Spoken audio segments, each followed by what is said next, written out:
我们公司外面的面试者怎么全没了？校总是我把他们全骂走了。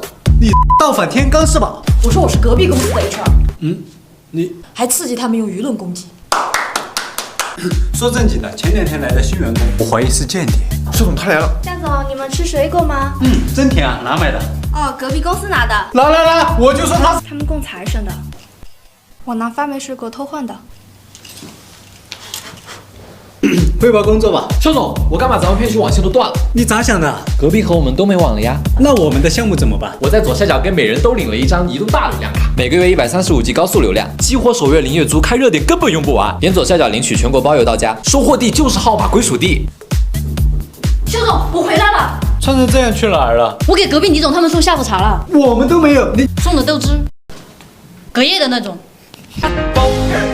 一拳功夫意念要專心，靠走。